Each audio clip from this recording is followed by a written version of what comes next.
Once again, we're getting back to our PowerPoint, Microsoft PowerPoint. And in this video, I'm going to show you how we're going to go ahead and go through some of the menu tabs. And menu tabs, of course, are very similar to what you see in Microsoft Word 2007. Okay. On the home, pretty standard stuff. Change font size, left align, right align, etc. I won't go over this too much. Okay.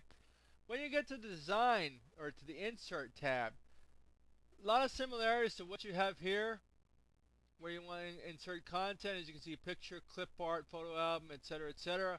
One of the interesting things that you can do, if you're sending this electronically, is you can actually insert a hyperlink. Let's say I wanted, and this is just an example. Let's say I wanted to go to CNN. Okay. If I highlight this text, of course we're going to get our quick menu. Okay, I'm going to leave it the way it is. But if I click on hyperlink, I can now put the hyperlink here, and it's HTTP, and it gives you an example, and I'm going to CNN.com.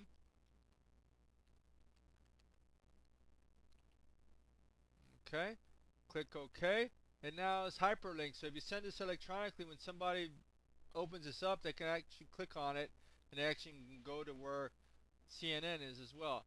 Other things you can do, you can insert a separate text box. Let's say you didn't want this text box to take up all that space, and I wanted to put a second text box there. If I click on text box, and then I'm going to have this nice little arrow that shows me where I want to put it, and I click on there, I have a text box, and I can enlarge this text box or have it enlarged based upon what I actually put in the text. And I'll put this as another text box. Okay. And of course, you can stretch it out to make it longer. You can of course highlight it, and you get your little menu. You can make it larger, just like in Word, etc. So I actually added another text box here. Okay. Another thing you can do, if you actually want to put your slide number or maybe your date, if you go to the Insert button again, you can put slide number. Okay. And you'll get a sub-menu, and you can put date and time as well as a slide number. Okay, it's up to you what you want to put. Apply to all slides. You notice at the bottom now on your footer, you now have the date as well as your slide number, and this does vary depending on the slide you have. This might be kind of difficult to see, but this is actually 4, it was 3, 2, 1. You notice how things change over here as well. Okay, let's go back to the slide we're working with.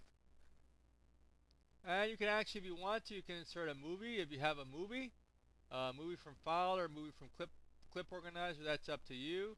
And I'm just going to click no, and let's say I'm just going to put this little video in here. Okay. And I inserted my video. When you put this, it'll also give you another contextual menu. Okay. So you can do all sorts of things.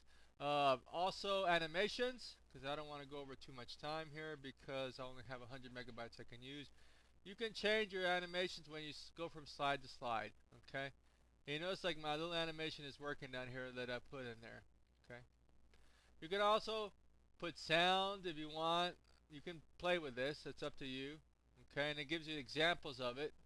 You can't hear it, but I can. Okay. That was a drum roll and explosion. When you go to each slide, remember that when you do slides, you don't want things to be distract too much from what you actually talk about. Okay. The animations, or you can also change this, your transitions. It's up to you how you want to do it. Okay. Slideshow, and we'll get over to it a little bit before. To start from the beginning, you simply click on play.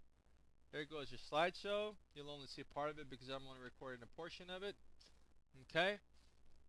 You can also rehearse timings, and we'll get back into that. We'll get into that more a little bit later, as far as how you can use rehearse timings. And in fact, I'm going to require rehearse timings when you turn in your project. The review tab, don't really worry too much about. The view tab lets you change how you want to see things. If you want to see all your slides up here, if you click on slide sorter, there's every single one of your slides available to you. Okay. And if you click on a particular slide, you can bring it to the front, it goes back to normal. Okay.